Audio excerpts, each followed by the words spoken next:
Welcome to our podcast on the island of Samothrace. I am interviewer Carly with my fellow interviewer Seth, and today we will be interviewing Gwen, who is a mythology buff, and we are interviewing Ryan, who has been in college for 12 years for anthropology and considers himself a master at it. So what inspired both of your career paths? We'll start with you, Gwen. When I was a little kid, I read Percy Jackson, which is kind of embarrassing to say that that's what inspired it, but I started researching heavily into Greek mythology and reading them over and over again, and soon it became an obsession, and it never really ended. Interesting. Ryan, what about you? What inspired me to be an archaeologist is wanting to know more about the past that books or ancient texts can't tell me. Awesome, I love those answers. Now, speaking of, what does the social relevance of the past mean to you? We'll start with you, Ryan, this time. It presents the ability to give context and lessons for our present and future. Awesome, what about you, Gwen? I feel like social relevance, especially in ancient civilizations, really shows us the projection of how civilizations occur and grow. Talking about anything from archaeology to anything in anthropology and even language. It's very interesting to me, and I think it really shows us how evolution worked. Awesome, and then what would the social relevance behind mythology include? Social relevance in mythology is especially interesting because this civilization, they made their gods to make sense for them. They wanted to understand the world around them, but they didn't know how it worked. They didn't have the resources that we do. So they created their gods, and it helped them along in life. It gave them something to look for, and it gave them explanations they didn't have access to. Very interesting. And now, what knowledge do you already have for the island of Samothrace? Gwen, I'll give you a moment to rest your voice. So Ryan, you go. I know that the island of Samothrace is a Greek island off the Thracian coast and is a popular place for vacation and hiking. Before it was a popular place for vacation and hiking, what was it? It was mainly a place for worship of the gods, and even Romans went there and participated in all that. So Even Romans. All right, Gwen, what do you know? So, a lot. The really interesting thing, like you were correct, Ryan, they did go there for worshiping the gods. They actually had the sanctuary of the Greek gods. However, it was also known as a safe haven. People who were traveling through the Aegean Sea would often stop here and pray to the gods for protection. There was also a lot of artifacts found here, such as the Winged Victory, which as we know is of the goddess Nike. There's so many other things, so many pottery shards were found with depictions of gods. Ryan, where would I be able to find that? No, it's fine, I got it. I'm looking at it. it's off the Thracian coast and in the northern Aegean Sea. Which is also referred to as the Thracian Sea, apparently. So now, Ryan, what is the island of Samothrace known for? It is known for being a center of worship for the Greek gods and being a sanctuary for those said gods. Gwen, what would you say it's known for? That is absolutely correct, Ryan. However, it is also not as well known, but it is known for having the religious cult mysteries of the Greek gods. This cult used the sanctuary of the Greek gods for rituals. Sanctuary has ruins of temples, altars, and tholos, which is a circular building they often use for ceremonies. Now, does that cult still exist? No, they are a dead cult, dead religion, but, what? Tragic. But we are still finding artifacts and still looking for answers on what they were like. Specifically their deities, which were called the Kebiri. Awesome, and now, what could you tell us about the history of Samothrace surrounding the gods, Gwen? It's more specific around the people who visited this sanctuary. People in mythology such as Dardanus, which is the founder of the city Troy, Cadmus, the founder of Thebes, Jason and the Argonauts, who are very famous, Philip II of Macedon, and Olympias. All of these people came to the sanctuary of the gods to seek protection. They were on their travels in the sea and they were tired and they were scared, and specifically Jason and the Argonauts, because they never caught a break. Everyone hated them and they knew it. So they came here to search for protection, and they were given it every time. Awesome, Gwen. Thank you for your answer. Now, Ryan, what would you tell us more around the anthropology side of Samothrace? Leaving most of the gods out, what was there? So, just for the history of Samothrace, in the Hellenistic period, significant building projects were instructed by the Macedonian royal house, and it was later made a free city by the Romans just to people to travel and come by. And then finally, before the modern day, it was taken by Giuni's rule and fortified, I think. Perfect. Cool. And now, Ryan, what do you think we can learn from that history from an archaeological standpoint? We can learn how important the cultural and mythological significance in ancient Greece and just how important the gods were to these people. Gwen, what are you thinking from the mythology standpoint? I think it's very interesting to think about how they treated these places. The Greeks, they considered their gods total and absolute. They worshipped nothing else but them. So it's very interesting to see not only how the artifacts are centered around the religion, but it's also interesting to see just how many Greek mythology heroes came there and how they were treated on that island and how that influenced things from there. Or do you want me to... All right, so for this one, we'll start with Gwen. And what do you think you could tell us about the history of mythology surrounding the island of Samothrace? So, like I said, there was the cult of the great gods. This was an actual cult. Don't worry, this was an actual civilization that was on the island of Samothrace. Sorry. However, their religion revolved around the great gods. Now, a lot of people think that it's just the gods in general, the Greek gods. However, these were called the Kabiri, and these were considered the great gods. They were often associated with Hephaestus, who is the god of blacksmith and fire, sorry. These gods were often associated with fertility, seafaring, blacksmithing, and more. There's usually twins or more females, but they were only ever female. This is very interesting because a lot of powerful gods were never female. Some of the most powerful Greek goddesses were Athena and Artemis, one of which was also associated with fertility, specifically virginity. Kind of interesting if you think about it. They were very sexist in ancient Greece, but we'll look past it because it's interesting. However, these goddesses were worshipped heavily on this island, which makes it extremely rare and very interesting. So then you were talking about the females. What would you say, how would you include the muses in this? Were they part of what was worshipped? Yes and no. Yes, the muses were worshipped and they were female. However, I think a lot of their power was in storytelling, not anything really as cool as other Greek gods. And I think that is kind of a nod to, hey, women are only here to tell us cool stories and stuff. However, the muses are extremely important and have been depicted in so many things throughout Roman mythology and Greek mythology, and that is also very rare. It continues, and they continue to be a strong influence in mythology. Perfect. And Ryan, based on everything that Gwen just stated, do you think mythology on the island of Samothrace was as important as what the communities were building and discovering? As cool as mythology is, it might not be truly real. Obviously, gods don't exist. But based on what Gwen had stated, do you think mythology was the most important factor of Samothrace, or do you think that the communities and the civilizations there and what they were building and discovering would be the more important aspect? Definitely the second part is more important, only because, as the Romans did, they took over the city and made it free for vacation and other things. So awesome. Well, that actually poses an interesting question. What do you think the island of Samothrace would have been like if not for the mythology? They would never have built all these statues in the sanctuary and all these artifacts that were depicting the great gods. So based on what Gwen said about the mythology surrounding the island, can you give us like an archaeological view of the mythology regarding this island? So, unfortunately, being archaeologists, we can't really see things that are unknown. Has anybody ever seen a Greek god, truly? Well, that's a Besides statues, all the statues are built after kings and queens, based off of kings and queens in the area, so they're not really... Oh, interesting, but no. For example, in Greek mythology, the sculptor Pygmalion actually carved a statue from ivory, which he named Galata.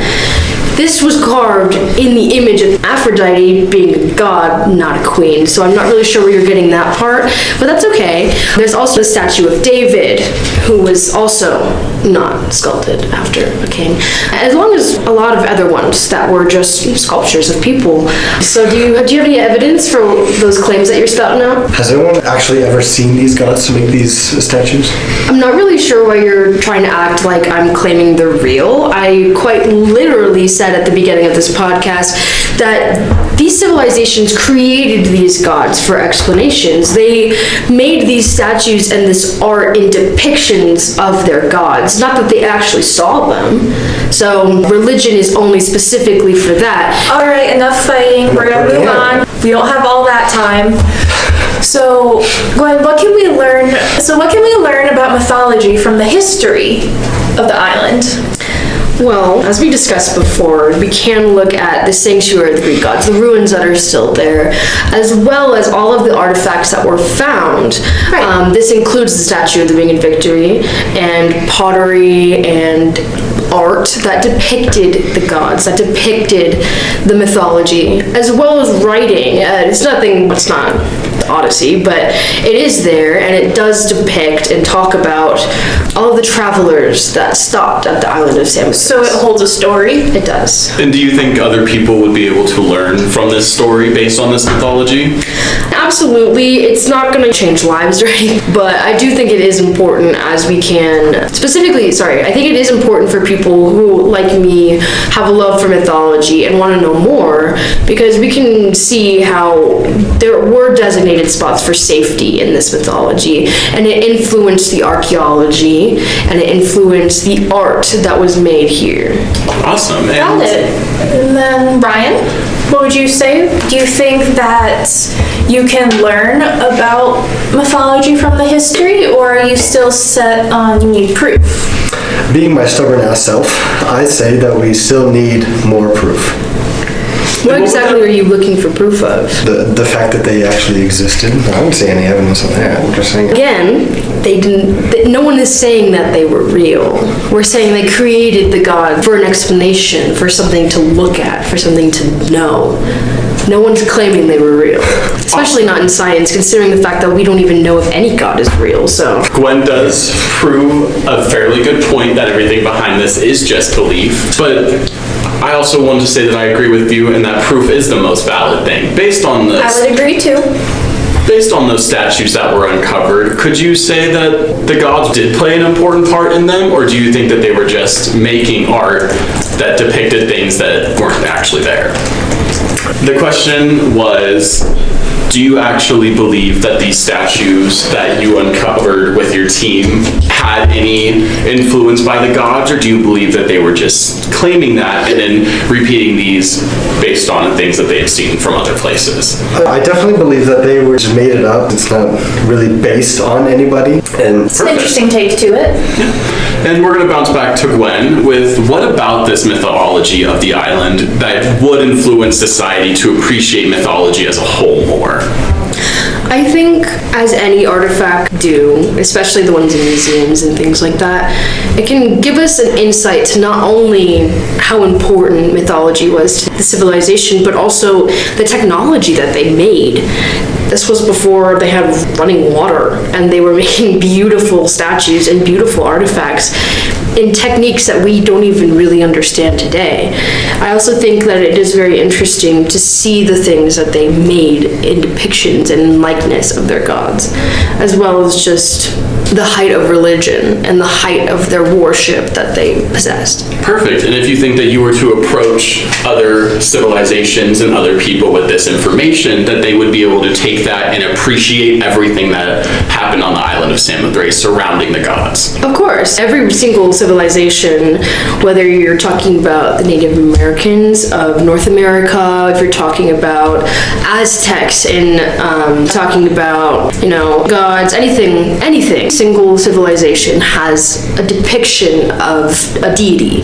And so I think it's very important that we look deeper into the Greek mythology and the Greek archaeology on this island and in other places so that we can go to other civilizations, share this, and they can share with us what they have and what they've found. And I think that'll give us a very big view of the world as a whole and how religion plays a part. Perfect. And now, Ryan, do you appreciate mythology as a whole?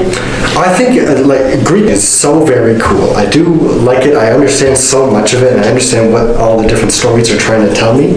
But Like proof? need proof. I don't know. I think I feel like I have proof right now. You ever hear the guy Narcissus? Yes. Okay.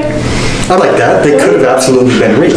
Where it's just a random guy staring, oogling at himself until he died. But that seems very mortal. That could be possible. I think you guys both prove very good points. We're going to go and take a step back from the mythology side of Samothrace, and we're going to lead to Carly to take us into our next question. Yeah, I'm gonna ask Ryan first with this one. So what experience do you have in investigating the island? The experience I have is doing research on the area, surveying the area, and conducting archaeological. So you've actually gone there and done a lot of research, like you've up things, you've Yes. excavated. Yes, that is where I found him. His team couldn't come today because they were also excavating a different island. That, right, I remember you told me that, Very yes. unfortunate. So, Gwen, what experience do you have when it comes to investigating the island? Have you ever actually gone there, or do you just kind of history of it? I absolutely have gone there. It's one of my favorite places I've ever been. I love to travel, specifically traveling to these kinds of sites so that I can just see it for myself. I think it's just, in fact, gone to the island of Samothrace. I like to travel, and specifically I like to go to these sites where there are ruins of things like the great gods. Of course. However, it's not as scientific as an archaeological dig. I try my best to do as much as I can. I go to these sites and I look around. I try to do research beforehand so that I can specifically look for things while I'm there so I can really understand. I specifically look up examples of, for example, that they worshipped in the sanctuary of the great gods.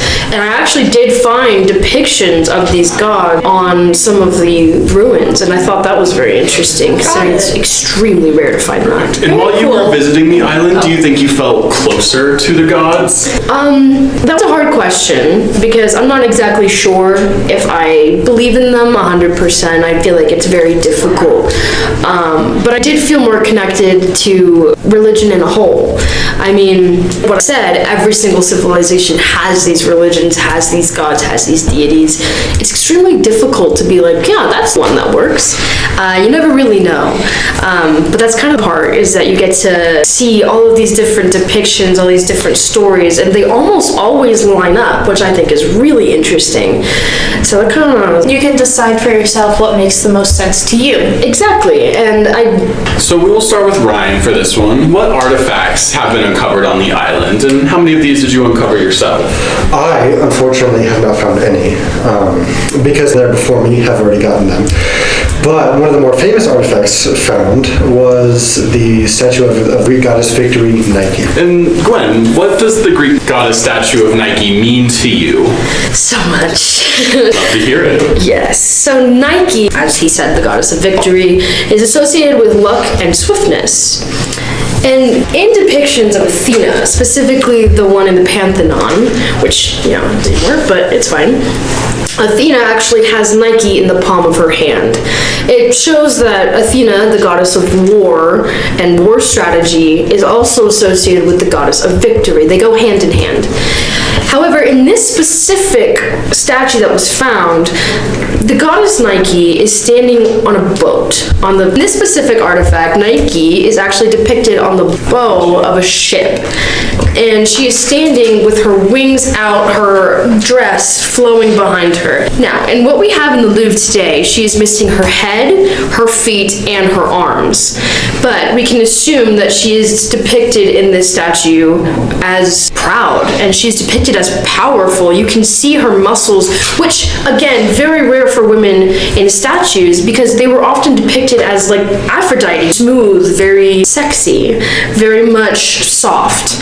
But Nike in this picture, as you can see here, is depicted pretty badass. She's standing there and she's standing on the bow of the ship like she's, it makes me think of those old movies where like Captain, his name Jack Sparrow is just like standing on ships and stuff. Much as it sucks that we can't find the rest of her, I think it is important to look at the detail, the absolute worship that was put into this statue, and also the depiction that she's in. She's not just there, she's standing there because she won. That's just very rare for Greek mythology, and I think it's very interesting. Perfect. We'll start with Gwen this time. How do you evaluate the artifacts that you found on this island? Like, is there a certain way, like, when you look at them, you try to look back or think about the mythology or think about why they exist? Absolutely. Like I said before, I always research before I go to an archaeological site, and I'm looking for, I'm not an archaeologist, I'll admit. As much as I'm a dork about it, I really am not a scientist in that way. However, it is very important to me to look up what I'm looking for so I can search for it and really understand the depictions. Got it. And then Ryan, it's the same question for you. Like, do you have a similar process as to how you look at items and how you try and go about them? It's more scientific. Me and my team, we use typology to organize the artifacts into different categories. And then some of my team uses all the varying techniques to their age. So, like, does a member of your team do a specific job or, like, something that they almost break apart into multiple pieces so everyone can come together at the end? Yeah, like there are definitely like specialists there, but most of it is just people who are good at pretty much everything. Not the best at it, but just well-rounded. So. Got it, that's to have. Perfect. And we're going to take another step towards the winged victory of Samothrace. And Gwen, how would that be viewed as socially relevant to today? Well, I mean, make the obvious connection of the shoe brand Nike, which was in fact influenced by the victory. This because, you know, the goddess of victory, and that is a lot of what Nike is about. They are trying to promote winning, specifically in sports games, but still winning. That's kind of the biggest things that I would say in modern society that's influenced by specifically Nike. But you know, it really talks more about It's not everything Gwen just said about the winged victory of Samothrace. How would you think the archaeological viewpoints of that would be socially relevant today? They would be able to find more history and just kind of lived during that time, and just what pretty much they did with with the statue around and everything. Perfect. And do you think that statue could help archaeologists determine the history behind other statues of Nike or other Greek gods? Absolutely. It is kind of area of kind of same age as other statues you can find in Greece and everything. So awesome. And very cool. So Ryan, how would Paleopolis would help society today?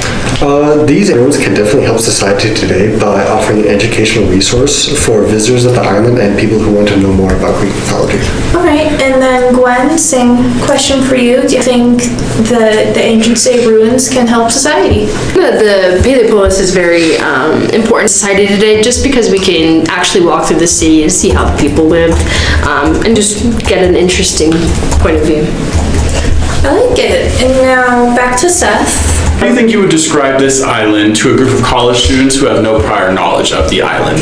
I think the most important things would be location, considering the fact that this was a place protection for travelers, so obviously it's in the middle of the Aegean Sea. As well as I would probably really focus on the cults of the Greek gods and the sanctuary and why those two things kind of in hand. Good answer. Now, thanks. Ryan, if we were to ask you the same question, if you were to give a lecture in front of a bunch of college students who know nothing of this island, what would be the most important aspects that you would go over? I would simply say that Samothrace is a place of cultural significance and background to Greek mythology and gives insight on how they lived when they did. Awesome. And we're going to start closing this out by asking each of you one final question. So, Gwen, what makes you prefer mythology over the archaeological science? Well, Carly, I would have to say a little more fun. I do, yeah, like, so interesting to see more of the socio-cultural side of these civilizations versus just how they built things. I mean, things because of mythology. They built things because of their gods. Specifically, a lot of them were actually built for the gods in worship of them. So I think that is kind of an interesting thing to me, just because it kind of an insight into their religion and into their society and why they did what they did versus just how they made stuff. Awesome. Perfect. And Ryan, your final question would be, what makes you prefer archaeological science over mythology? So while mythology is really, archaeology offers, most of the time at least, real facts and evidence to support it. So Perfect. And I think that's going to conclude our podcast episode for today. I hope that everybody learned something new. And let's give a final goodbye and a thank you to both Carly, Ryan, and Gwen for coming today on this podcast. Carly, do you have any final thoughts? Yeah, and we'll see you next time on our Into the Lands of the Isles. We will be talking about the island of Crete. Thanks, guys.